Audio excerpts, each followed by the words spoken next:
Estar falando com vocês nessa manhã de quinta-feira. Hoje nós teremos o entrevistado, jornalista Bosco Martins, uma personalidade com currículo extenso aqui na comunicação pública e também no governo do estado. Mas antes... Muito bem, 7h07, está conosco o jornalista, escritor Bosco Martins. Bom dia. Bom dia, Fernando. Bom dia, Paulo. Um prazer muito grande estar aqui nessa rádio, essa emissora. Esses dois profissionais com uma categoria aí telúrica e já começando cedo, colocando em dia as pautas da política, né? E além da política também, hoje vamos falar um pouquinho de poesia, de Manuel de Barros, já estamos em dezembro, quase Natal, quase Ano Novo, né? E, enfim, a política está muito esquentada, né, Paulo? O pau está atorando. Tem o Glauber lá que não é rocha, mas acabou chutando o pau da barraca também. E ontem ele conseguiu uma vitória, entre aspas, se mantendo na cadeira, né, com uma suspensão por 6 meses. Eu estou achando que está havendo um grande conluio, na verdade, combinado inclusive com o governo federal do Lula, porque estou vendo o governo muito manso também, o governo federal. Eu acho que houve um grande arranjo aí, você sabe como é que é os bastidores da política, para amenizar a pena do Jair Bolsonaro, né? E ficar tudo igual para fazer de conta que está diferente. E o ano que vem tem eleição e aí vamos ver quem que perdura. É mais ou menos assim que funciona a coisa, né?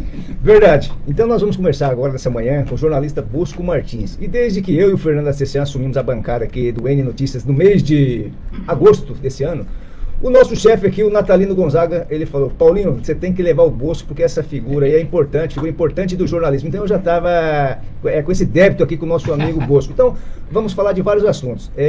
Mas antes, para quem não sabe, eu e o Fernando Acessian, nós somos formandos da turma de 2005. E já naquela oportunidade, o paraninfo da nossa turma foi nada menos que Bosco Martins, né? Ele que deu as boas-vindas, Fernando. E quis o destino, 20 anos depois, a gente está entrevistando essa figura aqui que para nós é referência no jornalismo e serve de referência também na nossa trajetória.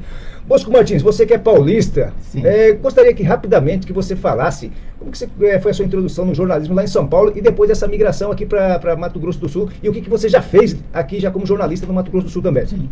Bom, primeiro eu tenho como um elogio e ao tempo mesmo a certeza de que eu já sou do tempo do Baião de Dois, que a besta fera não comeu, né?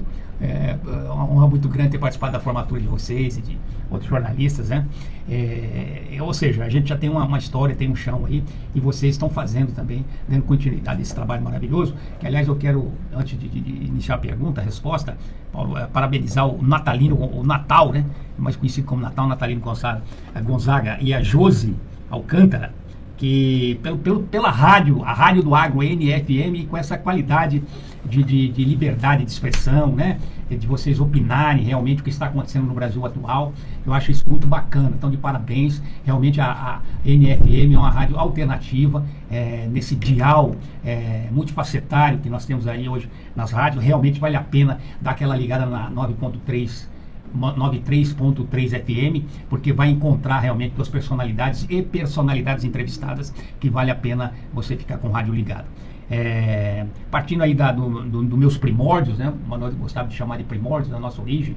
Eu vim lá, sou um caipira lá do Pontal do Paranapanema, lá do Rio Pardo, lá das barrancas do Rio Pardo, né? Que os bandeirantes fizeram esse caminho, que você sabe que todos os rios desaguam no grande rio, né? No grande mar, né?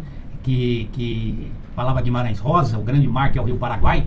Os bandeirantes não fizeram diferente para conhecer e desbravar o mundo velho sem porteira naquela época. Eles pegaram o caminho do rio e vieram do Rio Pardo, saíram no Rio Tietê, do Tietê vieram cair no Paraná, do Paraná vieram cair no Coxim, do Coxim. Certo. Enfim, todo mundo sai lá no grande mar. E você seguiu essa rota aí? Eu acabei de Ribeirão Preto, de Jaboticabal. Na verdade eu nasci, muita gente pensa que é Jaboticabal ou Fernandópolis, que é o que aparece nas redes sociais, mas eu sou de um distrito pequenininho de Fernandópolis, distrito de Macedônia, aquela mesma Macedônia helênica, certo, que não é aquela, né? Tem 7 Macedônias no mundo, mas ali em Fernandópolis também tem uma Macedônia assim, não sabia que era um pequeno distrito de Fernandópolis. Meu pai é professor, minha mãe é professora, diretora de grupo lá, de uma escola, sempre a vida toda deram aula no ensino fundamental público estadual, né? Se conheceram, estão editando um livro do meu pai esse final de ano, eu não tinha nascido em 52, quando eles namoravam, o amor da vida inteira, poemas lindos para ela, Muito bem. lá na Macedônia, Certo. antes de me fazer, o pré-Bosco. Ô Bosco, uma curiosidade que eu tenho. Você é uma figura que a gente admira. Você era considerado o CDF da turma ou você era um cara esforçado? Como que você se coloca? Porque eu me coloco como um cara esforçado, entendeu? Eu não sou CDF, eu sou chamado de nerd, né? Eu sou jornalista, eu estudei, formei depois, formado em letras, formado em direito. Mas eu sou forjado eu iniciei em Jabuticabal em rádio, né? PRG 4.500 kHz na ponta da cidade. Muito bem. Aquela Você coisa tem que não perder o jeito, né, Fernando? Nós tínhamos lá em Jabuticabal esse aquário aqui que eu me emociono, tá faltando só o vidrão. Nós tínhamos um vidro do lado de lá e o Farias Brasil era o nosso primeiro grande louco, nosso Cid Moreira. Ontem eu estava comentando que a TV Morena, com o Nicomedes, fizeram tá tendo uma etapa grande aí de comemoração, homenagem, eu fui ouvido lá como um dos jornalistas que participaram desse início também da TV Morena, na década de 80, quando viemos para cá, né, fui um dos primeiros repórteres de rede, trazido pelo Fábio Zaran, foi aí que tudo começou, aqui eu me casei, aqui eu formei família, meus filhos são sul-mato-grossenses, minha mulher é paranaense, quer dizer, a gente acabou, né, ficando por aqui. Eu escrevi um artigo hoje, está na primeira página também, sobre essa cenário, e eu lembro que aqui tinha o Tibana, que era o nosso Cid Morena. Armando Tibana, o nosso japonês, o Cid Morena japonês mesmo, né? O Cid Morena ia com ele no Mercadão, os caras matavam ele lá em Jabuticabal, a gente tinha o Farias Brasil, rotativa, sonora no ar, e eu, guri de 14 anos, ia lá, corria, o que dá notícia em rádio? Sempre foi esporte, futebol e polícia, você passava na delegacia e pegava as notícias ali, ia pra redação, uma velha Olivete, e eu corria pra fazer, isso é uma história bem engraçada. O rádio, ele mexia com o imaginário das pessoas, né? Paulo, e eu falo assim, um dia eu escrevo esse livro, que são tantas histórias engraçadas no período. Essa é uma. Nós tínhamos uma zona do militrício no Jabuticabal. Antigamente você tinha a zona do militrício, é chique, né? Exatamente. Então, para todo lado lá, e teve um quebra-pau lá de madrugada e tal, e eu corri, peguei, e naquele dia, antecedendo aquele... Mas você correu para fazer a matéria ou você eu fui lá, peguei o boletim, fui pegar o boletim, eu era muito novo ainda, não tinha nem como ser cliente ainda. Aí eu comecei muito novo, né? Eu me aposentei com 55 anos de jornalismo, não querendo me aposentar. Obrigatoriamente o INSS já venceu, porque naquele tempo ainda eram 25 anos de trabalho constante, né? Assiduamente. E eu tinha carteira registrada, então não tinha jeito. Se eu empurrasse um pouquinho mais 5 anos, eu, em vez de pegar o salário que eu tenho hoje, talvez pegaria um pouco mais. Então, essas coisas também, né? Mas enfim, essa é outra história. Eu sei que lá na zona do Benedito teve o quebra-pau, só pra você ver, e tinha um aquário, que nem eu tô falando, era esse mesmo estúdio, tinha aquele vidro assim grande, né? Que você eu ficava do lado de lá, escrevia, não tinha teleprompter, nada. Você pegava a matéria assim e jogava a lista assim, e eu faria livro tal, grudava ali, era outro tempo, né? Era bem colado no vidro, né? E ele tinha ido, Farias, o velho Cid Moreira nosso, deve estar com 100 anos já. E ele tinha ido comprar um presente para um filho dele, né? Ali na mesma manhã do jornal, eu chegando para fazer. A gente sempre sentava, ele lia antes, esse dia não deu para fazer isso. Aí ele foi lá comprar meu filho chegou lá na Eletro Rádio Brasília, nossa Casa Bahia, já tinha tudo de pente, tipo sofá, tinha tudo, né? Aí chegou lá e falou, eu queria essa sonata aí, IF. Ele, pô, sonata IF, o vendedor, poxa, o senhor vai me desculpar, sonata Hi-Fi, em inglês, famosa sonata Hi-Fi, né? O cara, pô, ficou todo orgulhoso, o nosso Cid Moreira não sabe falar inglês, Hi-Fi, né? Já me ensinou o Faria a falar inglês ali, viu, Fernando, na hora. Peraí, escuta esse aqui, a história tem começo, meio e fim. Chegamos na rádio, eu já tinha mania de fazer chamada curta, e aí teve aquele problema na zona do militrício. Não deu tempo, ele entrou pro estúdio e foi. Aí eu meti uma chamada dele, coitado. Era 8 horas da manhã, 9 horas, ele desceu da loja pra coisa, aí entrou no ar. Hi-fi! Na zona do militrício. Era hippie na zona do militrício. Ele tinha acabado de aprender a falar inglês. Aí eu meti um dele, hi-fi, na zona. Olha que coisa. Era hi-fi, na zona do militrício. O pau comeu nessa madrugada. E aí vai, né? Hi-fi. Rapaz, mas com orgulho. Isso virou meme. Acabaram de aprender a falar inglês, pô. O cara tinha acabado de... Você entendeu a piada, né? Ô Bosco, você tem uma passagem importante aqui também, na questão da construção da TV aberta, da TV estatal, né? Fala um pouquinho dessa sua trajetória e depois nós já queremos entrar, até porque o tempo é curto. Vamos falar do seu livro, vamos falar de Manuel de Barros. Pois não? Pode. Depois eu tenho uma... Então já vou aproveitar, vou adiantar. Quem está na escuta é o Rafael Peterossi, filho de Nirley Peterossi. Mora em Jaboticabal, São Paulo. Quero perguntar como ele vê a relação entre o jornalismo e a inteligência artificial. O Rafael Peterossi, ou Peterossi, foi radialista na rádio Vida Nova BRG4. É a rádio que eu iniciei, viu, Rafael? Né? Agora chama Vida Nova, sempre foi dos padres, aí que o Farias Brasil, eu tô contando essa história aí, até me emociona você tá ouvindo, você vê o que é isso, né? A internet, né? E isso já respondendo a relação da IA com o jornalismo, né? E as redes sociais, né? E eu penso que a gente não deva combater, que ela acrescenta muito, porque ela depende muito do nosso conteúdo, né? Ela não é nada sem o que está lá, a hora que eu busco sempre uma informação nela, eu percebo que a informação, por exemplo, principalmente referente à minha pessoa, e você pode fazer esse teste em relação a você, se você colocou nessa grande rede, no início era o Google, e agora é um Google abrangente, né, que a IA busca, né, todo mundo coloca esse tipo de informação. Você coloca teu nome lá e o que você jogou lá de você vai aparecer lá, entendeu? Então ela faz essa captação. Eu acho que a gente tem que trabalhar no sentido de dar conteúdo a essa grande máquina que está aí, né, e que não tem como a gente combater, né? Ela vem com essa força total e ela acrescenta, sim, né? Eu sou de um tempo que o jornalismo escrever era fácil ou impossível, né? Não tinha meio termo, né? Eu sou do tempo que o jornalista tinha que ter o dom, ele é que nem um artista, o radialista, né? Ele tinha que saber cantar, tinha que cantar afinado, ele tinha que saber tocar violão, escrever era isso, né? Mas hoje essa conotação mudou muito. Hoje você, né, principalmente com a IA e com essas parcerias, porque eu coloco um texto meu lá, o Paulinho coloca, o Fernando coloca, algum outro jornalista vai lá e pesquisa e faz um outro texto que vai captar o texto dele e transformar num texto. Essa que é né, o George Orwell, é o que nós vemos, os Flintons. Eu me lembro em casa assistindo aqueles desenhos malucos. Eu falava, pô, esse cara, o autor só pode ter fumado um baseado, não é possível, o cara já tá com carro voador, né? Nós éramos criança, né? E aquela coisa maluca, ficava com os olhinhos na tela assim, e indo, e o cara já metabolizando essa grande evolução. Visualizando, né? O que precisa mudar, o que precisa, eu acho que é o regramento, realmente, que essa que é a grande discussão, né? Essas Big Tech aí, não ser dona de virar esse monopólio que tem virado e influir no dia a dia nosso, influir na questão política, influenciar diretamente nas questões locais, né? De governo. Essa coisa tem que ter, aí sim eu acho que a gente tem a sociedade organizada, né, com os poderes estabelecidos, tem que criar sim um regulamento para isso e direcionar e falar, ô bicho, peraí, isso aqui pode, isso aqui não pode, né? Eu acho que é por aí. O Bosca lembrou aqui dessa questão futurista, né? Mas o grande visionário dessa questão da comunicação foi Marshall McLuhan, que em 62 ele vislumbrou a internet, onde ele chamava de aldeia global, onde ele afirmava que um dia todo mundo estaria conectado, né? Então, ele já, lá em 62 ele já estava vislumbrando a internet. Marshall McLuhan era uma pessoa ligada à comunicação, um canadense, né? Enfim. Ô Bosco, então fala um pouquinho dessa sua passagem ali pela Fertel e qual foi a contribuição que você deu ali para essa rede estatal, hein? A Fertel eu peguei ela na época do governo do Marcelo Miranda, o Dr. Wilson Barbosa Martins foi quem trouxe as emissoras públicas. Ele era um governador centrado, realmente tinha uma parcimônia na cultura, principalmente pela Nélia, a primeira-dama, Dona Nélia, que era muito focada, artista Nélia Martins. Dona Nélia Martins. E aí ela, na época, Fundação de Cultura e tal, não era Fertel, nada.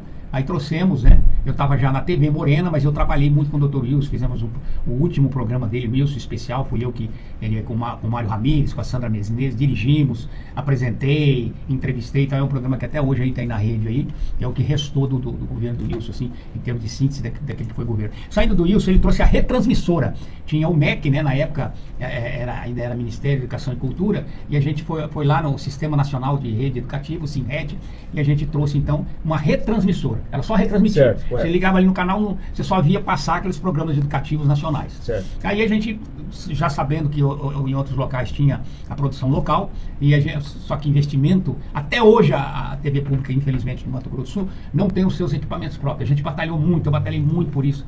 A gente conseguiu digitalizar, eu tive uma opção com o governador Reinaldo, que investiu muito, o Rídio ainda era o secretário de governo e apoiou demais o projeto, de a gente fazer a opção de comprar, porque a televisão é muito caro, certo. Rádio é caro, vocês sabem que é. Não custa barato comunicação, entendeu, Paulinho? Exatamente. Não é você tá falando, vai lá montar o teu negocinho, vai brincar de ser dono de rádio, ser dono de televisão, pra você ver o tamanho da bronca que é. Então, precisamos optar pela digitalização. Eu tinha transformado ela na época que o Fábio Zaran, quando ele me trouxe para cá, aí eu assumi a TV Educativa e falou, não, Bosco, se é missão sua, você vai. Eu saí da TV Morena, a convite do governador, nós criamos a Secretaria de Cultura do Estado com o Humberto Espíndola. Aliás, Marcelo Miranda, eu sei que você tá ligado aí, tá no trecho, um abraço aqui do Paulo, um abraço do Fernando. meu irmão, estamos aqui te defendendo aqui no Muito microfone. Ele já esteve aqui com você, uma bela entrevista. Um abraço ao Marcelo. Na época nós criamos o Almir Sater, o Paulo Simões, era um grupo, o filho do Manuel de Barros, o Pedro, o João. A gente fez um movimento porque a gente achava que a cultura não poderia continuar num segundo plano, num segundo escalão de governo, que tinha só a Fundação de Cultura. Correto. Eu não sei se você lembra, ali na Praça Ari Coelho. Lembro. Era quase que um escritório de soja, porque os políticos indicavam aqueles apadrinhados, o cara pegava, usava o telefone, não para fazer, como é que tá a cotação aí e tal. Aí a gente conseguiu dar um time nisso já no governo Marcelo e criamos a Secretaria de Cultura, e aí foi quando nós montamos a TV produtora de programas, porque não tinha. Chegamos a produzir na época 70% de programas locais, em parceria com quem? Com a TV Morena e com o SBT. Eu tinha uma relação boa com o Antônio João, tinha uma relação boa com o Zaran, eles trocavam equipamento, porque esses equipamentos até hoje, vocês que são de rádio sabem disso, 6 meses, no máximo 1 ano, essa coisa moderniza tudo, então não serve mais para vocês, mas serve para nós. Nós queremos abrir uma janela e falar com a comunidade de Mato Grosso do Sul. A gente quer abrir uma janelinha para falar com os outros aqui e tal, através da TV pública. Eles entenderam esse processo, o Fábio me doou para o estado lá várias ilhas de edição e tal, e ali a gente começou a fazer a TV pública de fato. No governo do Reinaldo, na primeira produção, aí no governo do Zeca, também tive a participação no governo do Zeca, foi outro governador que interiorizou a TV pública. Aí nós fizemos um projeto de interiorização. Ela só pegava na capital. Correto. Aí eu fiz os 19 principais municípios, Dourados, Botaporã, Três Lagoas, aí levamos a TV pública para o interior. Houve a interiorização da televisão. E aí nessa terceira etapa do governo do Reinaldo Zambuja, com o Rídio de secretário de governo, sentei com ele, mostrei o projeto, falei, Rídio, ele falou, Bosco, você tem uma opção. Ou a gente compra os equipamentos e produz já onde está, ou a gente digitaliza, porque senão ela sai do ar. Eu falei, claro, não vamos digitalizar, nós temos um tempo hábil e curtíssimo, era 6 meses, acho que foi o Bolsonaro, baixou a lei lá da digitalização. Foi o governo Bolsonaro, assim, né? Que foi com o Reinaldo, pós-pandemia e tal. Em 6 meses você digitaliza ou tira do ar, senão já não ia, a analógica estava fora do ar. Foi um terror. Conseguimos, através de uma parceria também com a empresa Claro e tal, conseguimos fazer a digitalização que está aí hoje. Hoje ela pega no mesmo nível e trouxemos a TV Cultura como parceira que nos emprestou equipe e tal. Assim foi a história de, eu já tenho 20 anos lá na TV Cultura, eu sou o comissionado mais efetivo, né, assim, que participou. Hoje está lá na mão do Orlando, está tocando lá, o ex-TV Morena também, e graças a Deus está de pé a emissora com a sua programação. Muito bem, a gente está conversando aqui com o jornalista Bosco Martins, ele está falando aqui da sua participação na TV estatal, ele falou da TV Morena também, e só para registrar, faleceu ontem, na verdade, nosso amigo Edson Godoy, Sim. jornalista competente, que eu tive a oportunidade de ter uma amizade com o Edson, principalmente quando ele foi assessor da comunicação da Assembleia Legislativa, né? Infelizmente o Edson partiu e nos deixou numa idade ainda, um cara muito novo, né? Não tinha nem 60 anos, infelizmente uma perda grande para o jornalismo do Mato Grosso do Sul. Ô Bosco, mas eu tenho uma curiosidade que você vai falar para nós agora, eu estou acelerando aqui até porque temos muitos assuntos para a gente estar conversando nessa manhã. Você divide seu tempo entre Campo Grande e Bonito. O seu domicílio eleitoral é Campo Grande ou Bonito? Até porque quando chega em época de eleição para prefeito, geralmente o nome do Bosco é ventilado para ser um possível candidato na cidade de Bonito. Como que é essa história Nós aí? temos lá em Bonito há 30 anos, foi a mesma época que eu cheguei para cá, meu pai tinha um dinheirinho lá sobrando e tal, eu queria investir em Campo Grande, mas Dona Márcia, minha patroa, que estamos juntos também mais ou menos desde essa época, né? E, não, Bonito, compramos uma área lá, meu pai comprou a área, fez o primeiro hotel fazenda na beira do Formoso e tal. E hoje está arrendado, mas eu tenho um residencial também na cidade lá. Então, final de semana, né? Bonito é minha praia, tem sido minha praia. Essa é a grande queixa lá da população. Por que você não entrou? Porque eu, efetivamente, para ser candidato a qualquer cargo, se ser prefeito, vice, vereador, sei lá, síndico de prédio, já tem prédio em Bonito, eu teria que realmente... Mas eu tenho domicílio eleitoral lá, sim, eu voto lá.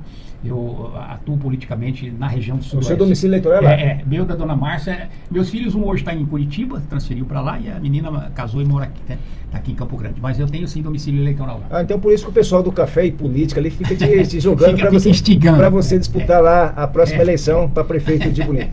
Muito bem, senhoras e 36 minutos, o N Notícias está de volta. E antes de falar sobre o livro de Bosco Martins, eu quero ler a abertura escrita por Eduardo Riedel, nosso governador. Está prestigiado esse Bosco Martins, hein, Fernando? Governador Eduardo Riedel?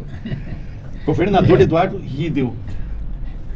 Mais do que uma biografia convencional, Diálogos do Ócio é uma obra que enriquece a literatura e aprofunda a compreensão da poesia do nosso grande Manuel de Barros, uma figura icônica e que muito nos orgulha. Nascido da sincera amizade entre biógrafo e biografado, o livro oferece uma leitura leve e prazerosa. A participação do próprio Manuel de Barros na obra a torna ainda mais especial, e o resultado é acessível e revelador, com uma capacidade ímpar de atrair e conquistar leitores. Eduardo Riedel. Ô Fernando, quem está agradecendo aqui a saudação que o Bosco fez, o Bosco Martins fez, é o secretário de Cultura, Marcelo Miranda. É, secretário que esteve aqui na semana passada falando com a gente. Ele que é pré-candidato a deputado estadual, hein? E eu até falei que eu tenho curiosidade de vê-lo no parlamento aqui do Mato Grosso do Sul, porque no executivo ele já mostrou que é craque, né? Tanto na parte privada quanto na parte do governo também, Bosco. E vamos ver, viu? Com certeza ele vai estar lá representando a cultura, representando o esporte, né? Que ele manda muito bem, representando o turismo, realmente um trabalho, fala assim, o governo do Rio não tem marca. Você vai, não, outro dia na Bienal lá, essa porra me encheu o saco. Tava dando uma palestra lá, homenagem ao Manuel de Barros, falei, mas peraí, vocês estão aonde? O evento tinha, acho que passou 100 mil pessoas lá dentro, uma coisa maravilhosa, do outro mundo. Né? Com patrocínio do governador, né? Uma homenagem ao poeta Manuel, a primeira Bienal de Mato Grosso do Sul, coisa de primeiro mundo de São Paulo. Espetáculo. Foi espetacular, sabe? Eu falei, isso é uma marca do governo. Vai ter que ter a segunda, vai ter que ter a terceira, ter a quarta. Então tem marca, sim. Como que não tem? Tem marca do quê? Marca onde? Não sei, né? Que tem sempre aqueles críticos e tal, e tudo bem. Mas tem que entender que o governo tem sim muita marca nessa algumas privatizações que são importantes que o governo está fazendo, na questão viária, né? Está virando um piseiro aí, agora vai. Ontem eu vi, o governador estava lá em Cidrolândia, lá na terra do nosso natalino. Vai sair a BR-60, quer queira, quer não queira, já num acordo com a Simone, com o governo federal, mas ele falou que mata no peito também, porque a rodovia que está no estado, né? Aquela BR-60, né? A 060, se ela está no estado, ela é do estado, né? Certo. Quem mora no estado é que sabe que passa no estado. E o governo federal já se prontificou e tal. Eu penso que a parceria ali vai vingar, e pelo que o governador falou ontem, e tem que ser duplicado aquilo ali, né, Paulo? Sim, correto. Imagina o Natal que vai e volta para lá, eu que vou. Eu hoje estou pegando mais outro trecho também. Qual que é que você pega? Outra Para ir para Bonito, tá? Para ir para Bonito, né? Que é outro avanço também da qualidade do governo do PSDB, do governo do Reinaldo Rio. O Rio era o secretário de governo na época, que saltou aqui por Aquidauana, Águas de Miranda, certo, Bonito. Correto. Encurtou para mim. Ele dá 2h30, 2h40 ali, normal, de boa, sabe? Então, mas as duas estradas são lindas, são muito bonitas. Niuaque, passar por aquela região também é bacana, né? Eu gosto de viajar, né, de carro. E as duas estradas, essa de Águas de Miranda é um espetáculo da natureza, né? Estão fazendo agora para os bichinhos cruzar, porque teve os corredores ecológicos, teve muita morte de bichinho, embora ela ainda não tenha um super movimento, já tem bastante movimento, e encurtou realmente bonito. O doutor Pedro tinha uma visão um pouco diferente, hoje eu entendo até ele, sabe? Uma vez entrevistando o doutor Pedro Pedrocian, que aliás vai ser homenageado nessa sexta-feira, nosso amigo Lupercio, grande Lupa. Golden Night. A Golden Night, homenageando o Oscar. Pedro Pedrocian, o Oscar, o troféu Oscar brasileiro, um grande governador, sempre citado pela população, inesquecível, Pedrocian. Eu entrevistando para o Correio de Estado, e eu perguntei para ele, doutor Pedro, o senhor fez praticamente 70%, 90% do estado do Mato Grosso do Sul, Tribunal de Justiça, Universidade, não adianta nem numerar tanta, né, Paulo? Exatamente. Que ele fez? Morenão, as saídas aqui, ponto. Por que não Bonito? Por que o senhor não chegou com a estrada em Bonito, lá de Galope, deixou 70 quilômetros para vir um petista, de um Zeca do PT, e correr com o abraço, fazer aquele trechinho final? Por que não Bodoquena? E ele tinha uma visão que me surpreendeu, porque eu sempre achei o doutor Pedro extremamente obreirista, como foi o André num tempo aqui em Campo Grande, também um governador mais obreirista, obra, o povo, né, tinha até aquela crítica a eles, né? Acho que o povo come obra, o povo também quer programa social e tal, enfim.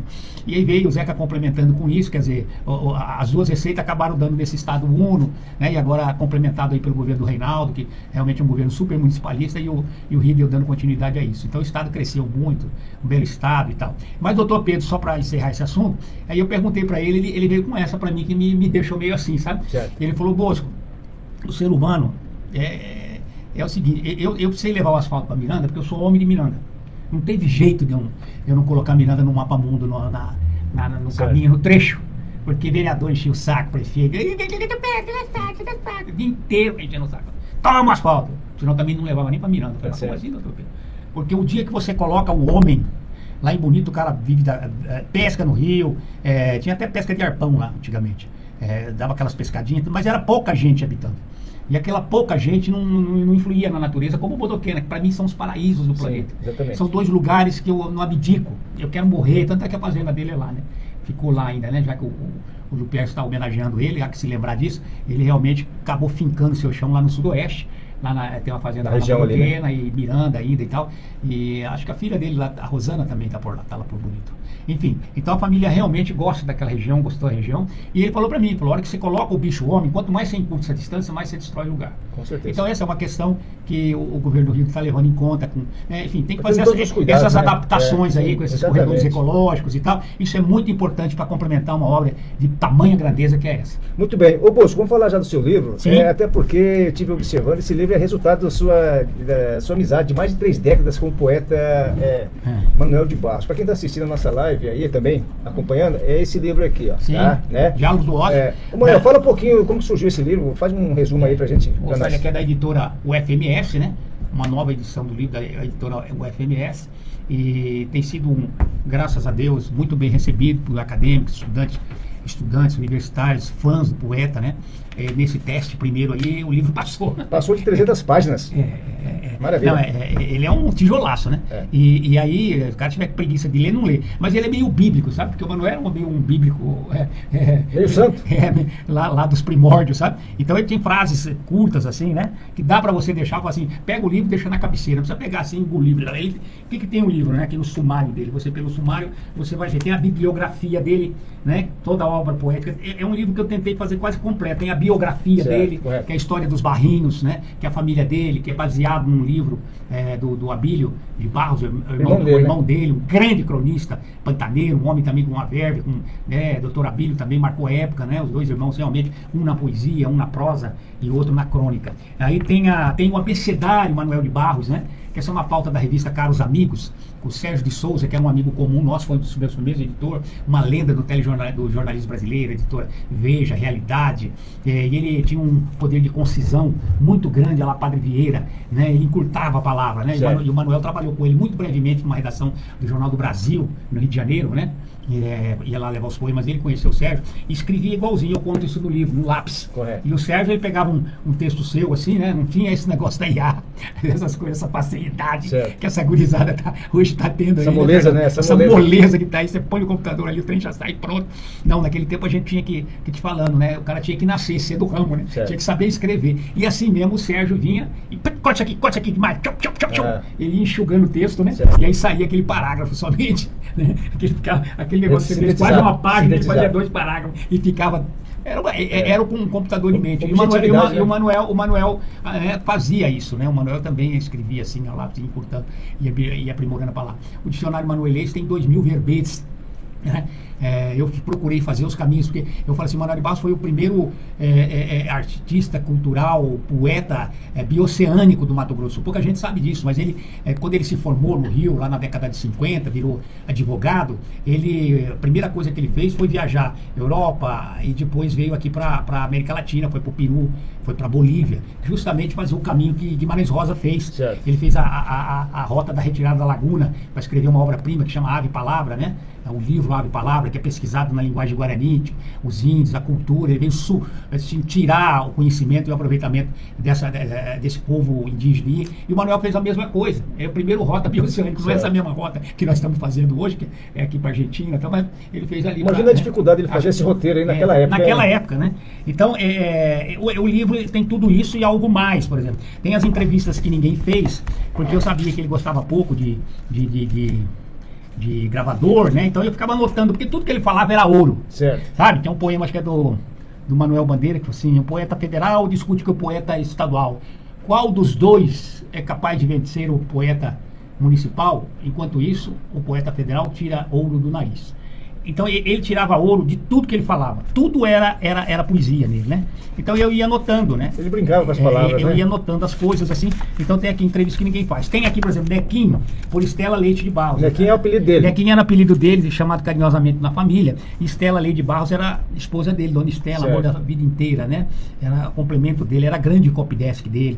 Nenhum livro virava livro sem passar por ela.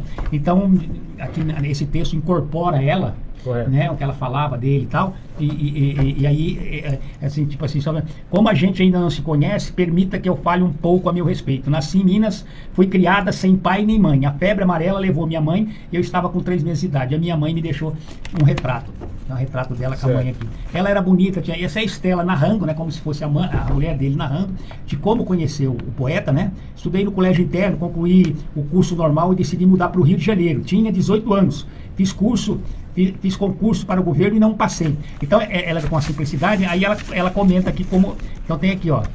Pois bem, eu te conto. Depois dela falar sobre ela narra sobre o Manuel de Barros, como ele era naquele tempo. Pois bem, eu te conto como era o poeta. O poeta acorda cedo, ainda assim como todo trabalhador. Pela manhã, passa 5, 6 horas ali no escritório de ser inútil. O batismo é dele. Passa 5, 6 horas trabalhando, que fique bem entendido. Ele diz para todo mundo que eu sou a principal leitora dele. Portanto, para não decepcioná-lo, sou exigente como leitora. Aprendi a gostar de poesia com ele. Tem vez, ele leva 8, 9 meses para fazer um livro. E eu, muitas vezes, estrago esse trabalho todo em um único dia. Leio com atenção e, se for o caso, fala para ele: não está bom, não. Volte lá para cima e vai trabalhar mais. E ele volta a trabalhar nos poemas com uma determinação e obediência de me deixar de queixo caído. No aeroporto, o menino perguntou: e se o avião tropicar num passarinho? O pai ficou torto e não respondeu. O menino perguntou de novo: mas e se o avião tropicar num passarinho triste? A mãe teve ternura e pensou: queria ser admirado pelos pássaros. Será que os absurdos não são as maiores virtudes da poesia? Será que os despropósitos não são mais carregados de poesia do que o bom senso? Ao sair do sufoco, o pai refletiu: com certeza, a liberdade e a poesia a gente aprende com as crianças. E ficou sério. Então esse era o Manuel de Barros, né? Ela vai à frente aqui, ó, trecho, então isso está no livro também. Essas, né, eu chamo das entrevistas que ninguém fez, porque realmente revelam um outro lado do poeta. Ô Bosco, você que é amigo dele há muito tempo, e se o Manuel estivesse vivo, ele estaria com 108 anos de idade, você já conheceu o Manuel com uma faixa etária bem elevada, né? Como que era o dia a dia dele ali? Você Então, ele atendia todo mundo, tá? Não era o Bosco, não tinha... Ele atendia no escritório dele? Não, um tempo no escritório, né? Tinha escritório ali na 15, quando ele ainda administrava a fazenda lá de Rio Verde, tinha fazenda do Pantanal, fazenda do Rio Verde, Santa Cruz, do Rio Verde, que ficou com o neto aqui, com o Silvestre Barros, e a casa também, né? Que administra a casa, quintal, o poeta Manuel de Barros, que tá lindo lá, agora está reformada.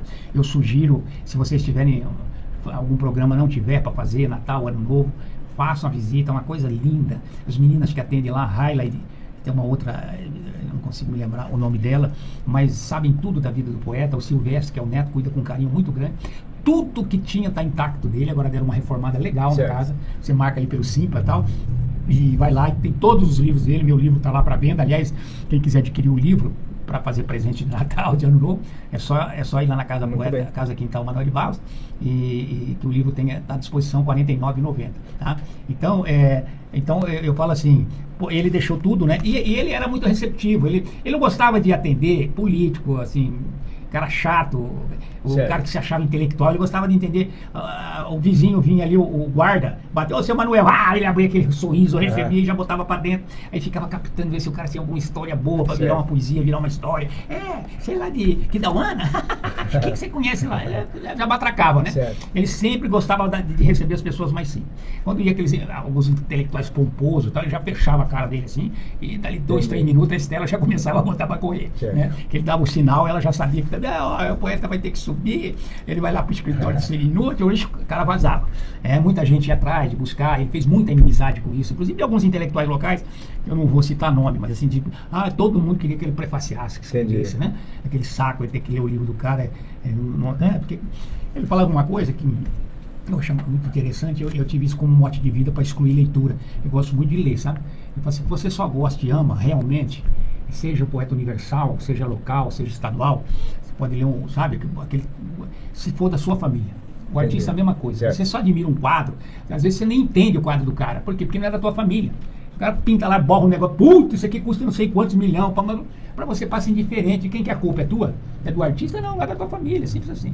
Sabe? Ele falava muito, ele falava: não bate, né? Quando a leitura não bate, quando o artista não bate. Tem música que eu gosto, tem música que eu não gosto, né?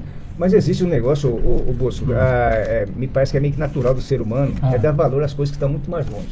Inclusive tem um filósofo chamado Bourdieu, Sim. Francês, que ele falava o seguinte: os circuitos de consagração social são tanto mais eficazes quanto maior a distância social do objeto consagrado. Quer dizer, quando está mais longe, você faz o seu livro. Aí você chega para sua mãe e fala: meu filho, o que você achou, mãe? O que você achou do meu livro? Ela fala: excelente, meu filho, você não dá valor para aquilo. É uma pessoa lá da Austrália, tem acesso ao seu livro, no e-book, né? E aí te elogia. Você vai dar muito mais valor ao cara que está lá na Austrália do que aquele elogio da sua mãe. Então, o Bourdieu apontava isso. Enxergar além, né? Ele fala que eu enxergo atrás dos quadros. Acho que não sou popular, que de certa maneira chego a ser difícil, porque tenho muita criação de imagens, sabe? As pessoas não gostam mais de usar a razão, não gostam muito de mim. Só aqueles que usam a sensibilidade, tenho certeza. As pessoas que leem querendo compreender, não. O que esse cara quer falar com isso? Eu não quero falar nada. Só são umas imagens. Acho que a minha poesia tem muito a ver com as artes plásticas e com o cinema. Sou apaixonado pela pintura. Tenho a facilidade de enxergar atrás dos quadros aquilo que eles querem dizer. Bem. Não é isso? Ô Bosco, deixa eu só te perguntar a seguinte questão. É verdade que ele recusou de estar na Academia Brasileira de Letras, sempre teve essa articulação para ele estar lá, mas que ele tem a seguinte frase: eu não gosto de café da tarde. Isso é verdade? Essa lenda? Não, essa frase eu pesquisei. Então, o que tem é o seguinte: é um convite feito.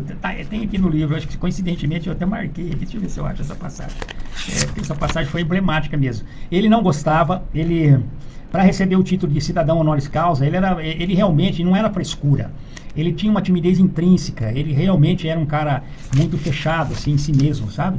Não era viadagem, sabe, o Paulo? Então, realmente, ele tinha essa coisa. Eu esqueço o cara que foi para a academia, eu achei que tinha marcado aqui o trecho, que fez o convite para ele, e ele explica, mas está aqui no livro, viu? Bosco, para quem quiser adquirir o seu livro, como que é? Onde que é? Lá na casa que está o poeta Manuel de Barros, né?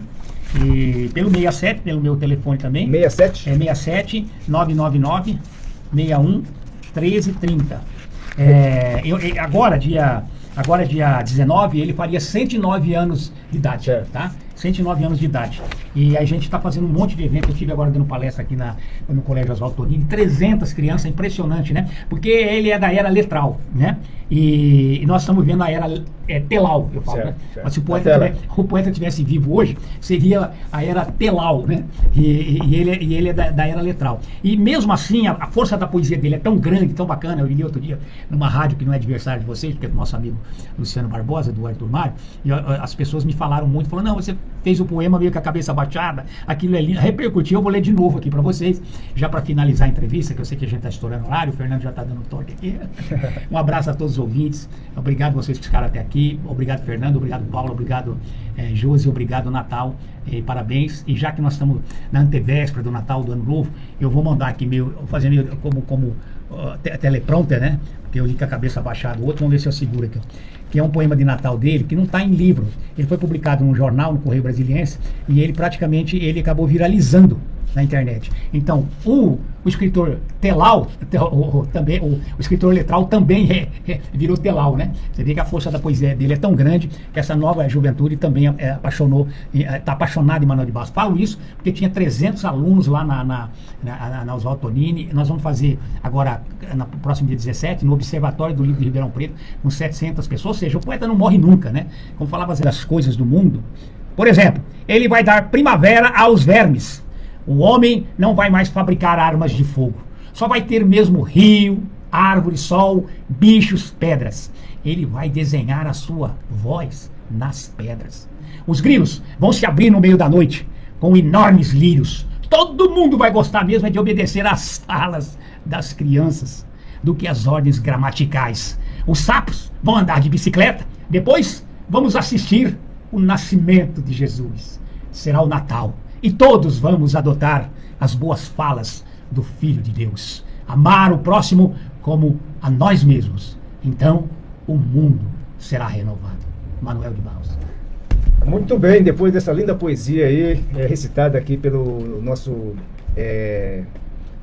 laureado jornalista, foi uma honra receber o Bosco Martins nessa manhã de quinta-feira aqui. O Bosco é referência do jornalismo, então nós aproveitamos hoje aqui. O Bosco falou um pouquinho da sua trajetória lá em São Paulo, aqui da contribuição. Falando de tudo, né? Pedro Ocean, Rídel, Manuel de Barros, falou de tudo, falou né? De vocês, da tua formatura, entrou tudo, né, Fernando? Então, não escapou nada. E só um adendo que eu ia fazer naquela coisa do Rídel, ele fala ali não como governador, viu? Certo. Mas como um literato e um apaixonado também pela obra do poeta Manuel de Barros. Muito bem. Ô Bosco, quero deixar os microfones aqui para você fazer as suas considerações finais e com certeza absoluta a gente vai estar falando aqui do jornalismo, a importância de levar a comunicação, até porque o ouvinte da NFM é um ouvinte exigente, né? A gente chega a cerca de 70% do nosso estado. Enfim, agradecendo a sua presença aqui. Parabéns novamente a todos vocês, a equipe técnica, eu vi que tem mais gente aqui, né?